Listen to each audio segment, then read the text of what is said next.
নমস্কাৰ এই মুহূৰ্তত আহি পৰিছে সন্ধিয়াৰ কেইবাটাও বিগ ব্ৰেকিং নিউজ। আজি হৈছে 12 ছেপ্টেম্বৰ। অৰুণোদয়ৰ প্ৰতিজন হিতাধিকাৰীৰ বাবে ডাঙৰ খবৰ। আপোনাৰ একাউণ্টত 1 টকা সোমাইছে নেকি? এতিয়াই চেক কৰক আপোনাৰ বেংক একাউণ্ট। যদি আপোনাৰ একাউণ্টত 1 টকা সোমোৱা নাই, আপোনাৰ বাবে এটা বেয়া খবৰ। অসমৰ মুখ্যমন্ত্ৰী ডক্টৰ হিমন্ত বিশ্ব শৰ্মাই লাখ লাখ মহিলাৰ একাউণ্টত 10,000 কোটি টকা পুনৰ প্ৰদান কৰিব। মাজত মাত্ৰ কেইটামান দিন বাকী আছে। যদি আপোনাৰ ৰেচন কাৰ্ড আছে, তেনে ক্ষেত্ৰত অক্টোবৰৰ পৰা লাভ কৰিব 4টা নতুন আঁচনি। এটা নহয়, দুটা নহয়, কেইবাটাও বৃহৎ মন্তব্য কৰিছে।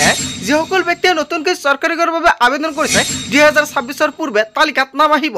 2026ত লাভ কৰিব নতুনকৈ চৰকাৰী ঘৰৰ সুবিধা।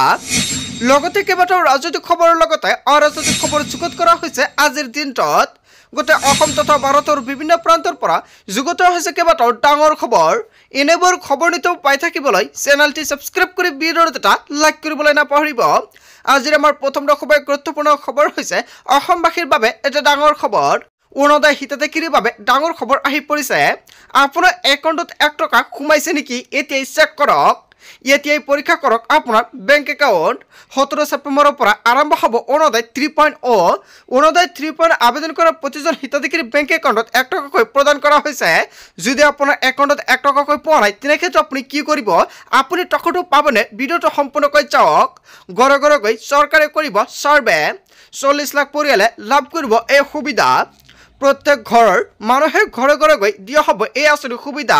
প্ৰত্যেকটো ঘৰৰ মানুহক চৰকাৰে ঘৰে ঘৰে গৈ এই আঁচনিৰ সুবিধা প্ৰদান কৰিব। প্ৰধানমন্ত্ৰী নৰেন্দ্ৰ মোদীৰ জন্মদিনৰ দিনাই দিয়া হ'ব ৰাজ্যত অৰুণোদয় 3.0 আঁচনি। ছেপ্টেম্বৰ মাহৰ 17 তাৰিখে আনুষ্ঠানিকভাৱে মুকলি কৰা হ'ব অৰুণোদয় আঁচনি 3.0। অৰুণোদয়ৰ বাবে শীঘ্ৰে মুকলি কৰা হ'ব পৰ্টেল। মহিলাসকলে সকলো অভাৱ আৰু অভিযোগ দিব পাৰিব এই পৰ্টেলত। অসমৰ মুখ্যমন্ত্ৰী ডক্টৰ হিমন্ত বিশ্ব শৰ্মাই বৃহৎ মন্তব্য কৰিছে। যদি অৰুণোদয় 3.0 আপুনি আবেদন কৰিছিলে, তালিকাত নাম আহিছিলে, তেনে ক্ষেত্ৰত নিশ্চয় আপোনাৰ একাউণ্টত 1 টকা এটা সোমাই গৈছে। চৰকাৰে 1 টকা এটা ট্ৰান্সফাৰ কৰিছে, যাতে সকলো হিতাধিকাৰীৰ একাউণ্টত এই টকাটো প্ৰদান কৰিব পাৰে। 1250 টকা পোৱাৰ আগতে আপুনি কিমান টকা লাভ কৰিছে? আপুনি 1 টকা পাইছে নে 1250 টকা লাভ কৰিছে? নিশ্চয় আপুনি কমেণ্ট কৰি জনাই দিয়ক। যদি আপুনি 1 টকাটো পোৱা নাই, তেনে ক্ষেত্ৰত আপুনি কি কৰিব? নিশ্চয় কমেণ্ট কৰি জনাই দিব। নেক্সট ভিডিঅ'ত সম্পূৰ্ণকৈ জনাই দিয়া হ'ব কি কৰিব লাগিব যদি আপুনি 1 টকা পোৱা নাই। তাৰপিছত অসমবাসী ৰাজক জনাইছো আমাৰ পৰৱৰ্তী খুবেই গুৰুত্বপূৰ্ণ খবৰ। লগতে ডাঙৰ খবৰ, চৰকাৰে DRPৰ কাৰণে কাম নকৰে। অসমৰ মুখ্যমন্ত্ৰী ডক্টৰ হিমন্ত বিশ্ব শৰ্মাই আজিৰ দিনটোত সংবাদমেলযোগে কেইবাটাও গুৰুত্বপূৰ্ণ মন্তব্য কৰিছে। ESITত যথেষ্ট তথ্য আছে আৰু এই তথ্যৰ আধাৰত চৰকাৰে ল'ব ব্যৱস্থা। সংবাদ মাধ্যমক দিয়া হ'ব ESITৰ প্ৰতিবেদন। চৰকাৰৰ নাটকৰ দৰে কোনো কাম নকৰে। চৰকাৰে গাম্ভীৰ্যতাৰে কাম কৰে বুলি মন্তব্য কৰিছে অসমৰ মুখ্যমন্ত্ৰী ডক্টৰ হিমন্ত বিশ্ব শৰ্মাই। চৰকাৰে TRPৰ কাৰণে কাম নকৰে। 96টা পৃষ্ঠা আছে, গতিকে ইয়াত বুঢ়ী আইৰ সাধু নাই। ESITৰ প্ৰতিবেদনক লৈ অসমৰ মুখ্যমন্ত্ৰী ডক্টৰ হিমন্ত বিশ্ব শৰ্মাই ডাঙৰ মন্তব্য কৰিছে। হয় বন্ধু বান্ধৱীসকল, অসমৰ মুখ্যমন্ত্ৰী ডক্টৰ হিমন্ত বিশ্ব শৰ্মাই গৌৰৱ গগৈৰ ESITক লৈ যিটো মন্তব্য কৰিছে, জনতাই কি ক'ব? যদি জনতাৰ কিবা মন্তব্য কৰিব লগা থাকে, আপোনালোকৰ মন্তব্যটো নিশ্চয় কমেণ্ট কৰি জনাই দিব। তাৰপিছত অসমবাসী ৰাজক জনাইছো আমাৰ পৰৱৰ্তী খুবেই গুৰুত্বপূৰ্ণ খবৰ। লগতে ডাঙৰ খবৰ, জনজাতিকৰণৰ সমস্যা কংগ্ৰেছে সৃষ্টি কৰা সমস্যা। এই সমস্যা বিজেপিয়ে সৃষ্টি কৰা নাই। যি আন্দোলন হৈছে সেয়া বিজেপিৰ বিৰুদ্ধে হোৱা নাই। মিছা কথা বাহিৰত প্ৰচাৰ কৰাটো অযুক্তিকৰ বুলি মন্তব্য কৰা হৈছে। প্ৰতিবাদ কেৱল জনজাতিকৰণৰ কাৰণে হৈছে। বিজেপিৰ মানুহে আন্দোলনত যোগদান কৰিছে। প্ৰচাৰ কৰা ধৰণে আন্দোলন হোৱা নাই বুলি মন্তব্য কৰিছে অসমৰ মুখ্যমন্ত্ৰী ডক্টৰ হিমন্ত বিশ্ব শৰ্মাই। নৱেম্বৰত জনজাতিকৰণৰ সমস্যা সমাধানৰ বাবে বিধানসভাত দাখিল কৰা হ'ব প্ৰস্তাৱ। জনজাতিকৰণৰ প্ৰতিবাদক লৈ অসমৰ মুখ্যমন্ত্ৰী ডক্টৰ হিমন্ত বিশ্ব শৰ্মাৰ প্ৰতিক্ৰিয়া। তাৰপিছত অসমবাসী ৰাজক জনাইছো আমাৰ পৰৱৰ্তী খুবেই গুৰুত্বপূৰ্ণ খবৰ। লগতে ডাঙৰ খবৰ, খিলঞ্জীয়া আক্ৰমক আক্ৰমণক লৈ গজৰি উঠিছে বজৰং দল। হয় বন্ধু বান্ধৱীসকল, এটা বিগ আপডেট আহি পৰিছে। আন্তঃৰাষ্ট্ৰীয় হিন্দু পৰিষদ ৰাষ্ট্ৰীয় বজৰং দলৰ তীব্ৰ প্ৰতিবাদ। প্ৰতিবাদী খিলঞ্জীয়া আক্ৰমক বৰ্বৰভাৱে আক্ৰমণ কৰিছিল আৰক্ষীয়ে।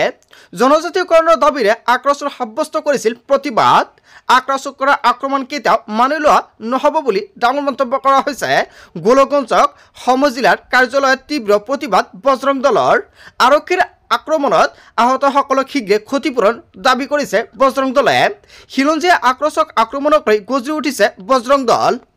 তাৰপিছত অসমবাসী ৰাজুক জনাইছো আমাৰ পৰৱৰ্তী খুবেই গুৰুত্বপূৰ্ণ খবৰ লগতে ডাঙৰ খবৰ কংগ্ৰেছৰ 70% সন্দেহযুক্ত নাগৰিক আছে অসমৰ মুখ্যমন্ত্ৰী ডক্টৰ হিমন্ত বিশ্ব শৰ্মাই আকৌ বৃহৎ মন্তব্য কৰিছে কংগ্ৰেছৰ নেতাবোৰে সন্দেহযুক্ত বুলি মন্তব্য কৰিছে মুখ্যমন্ত্ৰী ডক্টৰ হিমন্ত বিশ্ব শৰ্মাই গৌৰৱ গগৈৰ এছআইটিৰ ৰিপৰ্ট সন্দৰ্ভত বিস্ফোৰণ মন্তব্য কৰিছে অসমৰ মুখ্যমন্ত্ৰী ডক্টৰ হিমন্ত বিশ্ব শৰ্মাই বহুতো নতুন তথ্য আছে প্ৰতিবেদনত ভয়ংকৰ তথ্য উন্মোচন কৰিব মুখ্যমন্ত্ৰীয়ে কংগ্ৰেছৰ 70% সন্দেহযুক্ত নাগৰিক আছে আসলতে অসমৰ মুখ্যমন্ত্ৰী ডক্টৰ হিমন্ত বিশ্ব শৰ্মাই কংগ্ৰেছৰ বিৰুদ্ধে যিকেইটা অভিযোগ উত্থাপিত কৰিছে ইয়াৰ বিষয়ে জনতাই কি ক'ব আসলতে কংগ্ৰেছত 70% সন্দেহযুক্ত নাগৰিক আছে নেকি যদি জনতাৰ কিবা ক'ব লগা থাকে আপোনালোকৰ মন্তব্যটো নিশ্চয় কমেণ্ট কৰি জনাই দিব তাৰ পিছত অসমবাসী ৰাজুক জনাইছো আমাৰ পৰৱৰ্তী খুবেই গুৰুত্বপূৰ্ণ খবৰ লগতে ডাঙৰ খবৰ মুছলমানৰ বিৰুদ্ধে মন্তব্য কৰি মহা বিপদত পৰিছে বিজেপি নেতাৰ মন্তব্যক লৈ তীব্ৰ প্ৰতিক্ৰিয়া মুকলিকৈ মুছলমানক ভাবুকিৰ অভিযোগ বিজেপি নেতাৰ বিৰুদ্ধে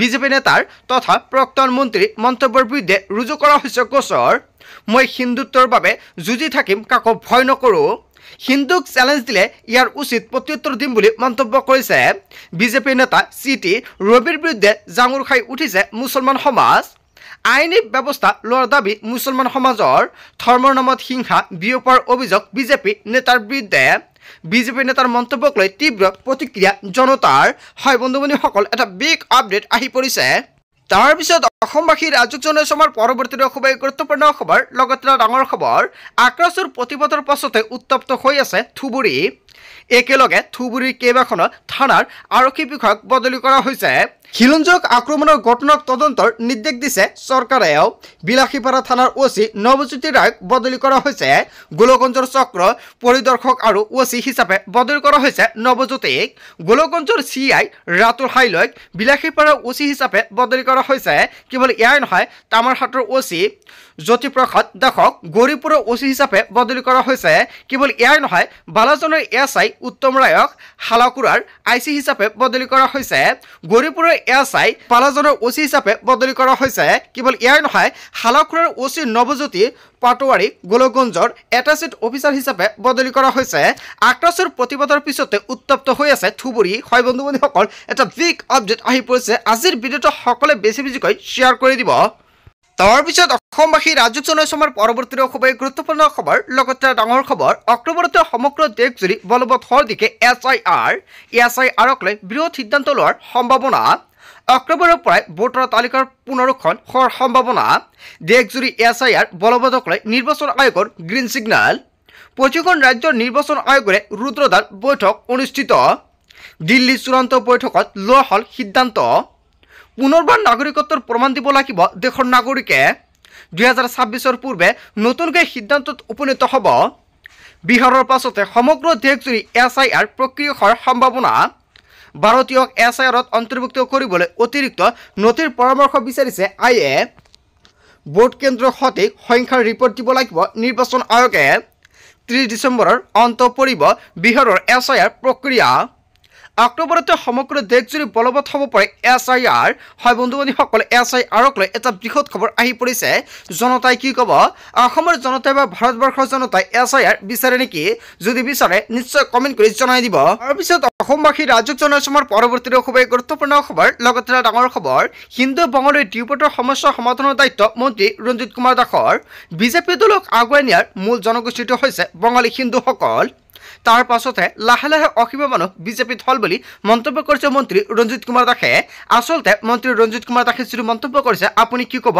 আসলতে বিজেপি দলটো আগুৱাই লৈ গৈছে নেকি বঙালী হিন্দুসকল তাৰ পিছতে অসমীয়াসকল আহিছে নেকি জনতাৰ মন্তব্যটো কমেণ্টত মেনশ্যন কৰি জনাই দিব ভাৰতবৰ্ষ বা অসমত যিমান জনজাতি আছে সকলোৱে এতিয়া বিজেপি দলক গ্ৰহণ কৰিছে ডিবেটৰে যিমান সমস্যা আছে বিজেপি দলে সমাধান কৰিব যিমান আইনী প্ৰক্ৰিয়া আছে মই সকলো সমাধানৰ চেষ্টা কৰিম নিৰ্বাচনী সভাত অংশগ্ৰহণ কৰি মন্ত্ৰী ৰঞ্জিত কুমাৰ দাসে ডিবেটৰক লৈ কেইবাটাও ডাঙৰ মন্তব্য কৰিছে তাৰ পিছত অসমবাসী ৰাজুক জনাইছো আমাৰ পৰৱৰ্তী খুবেই গুৰুত্বপূৰ্ণ খবৰ লগতে ডাঙৰ খবৰ সলনি হ'ব বিনামূলীয়া চাউল সংগ্ৰহৰ পদ্ধতি 1 অক্টোবৰৰ পৰা সলনি হ'ব ৰেচন লোৱাৰ নতুন নিয়ম আপোনাৰ ৰেচন কাৰ্ড আছে নেকি যদি আপোনাৰ ৰেচন কাৰ্ড আছে আপুনি লাভ কৰিব 4 বিধ নতুন সামগ্ৰী লগতে ৰেচন কাৰ্ড থাকিলে আপুনি আৰু বহুত নতুন সুবিধা লাভ কৰিব বা চৰকাৰী আঁচনি লাভ কৰিব চাউল ল'ব যাওঁতে খেলিমেলি পালে দিব পাৰিব অভিযোগ তাৰ বাবে এইটো নম্বৰ এতিয়া আপুনি সেভ কৰি ৰাখক 1800345361 দিয়ক আপুনি অভিযোগ সম্পূৰ্ণ নতুন পদ্ধতিৰে ল'ব লাগিব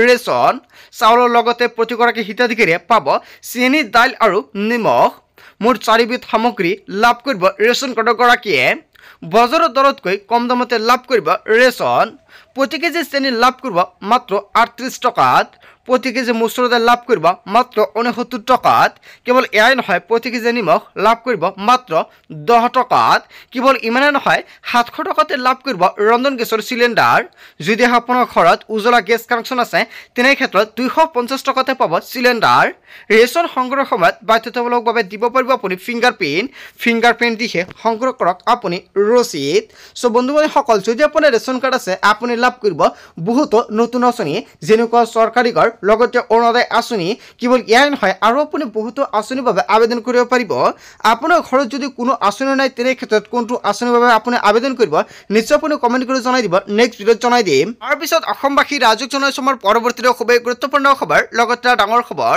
আজিৰ পৰা পাব চৰকাৰৰ 10,000 টকা আজিৰ পৰা 28 ছেপ্টেম্বৰলৈকে লাখ লাখ মহিলাই পাব চৰকাৰী ধন মুকলি হল ধন বিতৰণৰ তাৰিখ হাজু হল তালিকা 16 ছেপ্টেম্বৰত গৌৰীপুৰৰ মহিলাই লাভ কৰিব চৰকাৰী ধন যদি আপুনি এতিয়ালৈকে আত্মগত 10,000 টকা পোৱা নাই তেনে ক্ষেত্ৰত তালিকাত চাওক আপোনাৰ সমষ্টিৰ নাম উল্লেখ কৰা আছে না নাই 25 ছেপ্টেম্বৰত বিশ্বনাথৰ মহিলাই পাব 10,000 টকা 26 ছেপ্টেম্বৰত জোনাৰ মহিলাই পাব 10,000 টকা 27 ছেপ্টেম্বৰত তিনিচুকীয়াৰ মহিলাই পাব 10,000 টকা আৰু 28 ছেপ্টেম্বৰত ৰংহাঙৰ মহিলাই 10,000 টকা লাভ কৰিব এইকেইটা সমষ্টিৰ পৰা যদি কোনে ভিডিঅ'টো চাই আছে নিশ্চয় কমেন্ট কৰি জনাই দিব লগতে আনকেইটা সমষ্টিৰ নাম উল্লেখ কৰা আছে নিশ্চয় অক্টোবৰ মাহত সেইসকলে একাউণ্টত চৰকাৰে 10,000 টকা প্ৰদান কৰিব যদি আপুনি গোটত 10,000 টকা পোৱা নাই কমেন্ট কৰি জনাই দিব বা আপোনাৰ সমষ্টিৰ নামটো যদি এতিয়ালৈকে তালিকাত উল্লেখ কৰা নাই তেনে ক্ষেত্ৰত কমেন্ট কৰি জনাই দিব কমেন্টত জনাই দিম আপোনাৰ সমষ্টিত কেতিয়া 10,000 টকা প্ৰদান কৰা হ'ব বন্ধু-বান্ধৱীসকল আজিৰ মূল ভিডিঅ'খনত আপোনালোকক এইখিনি সৰু কেইটামান ইনফৰমেশ্যন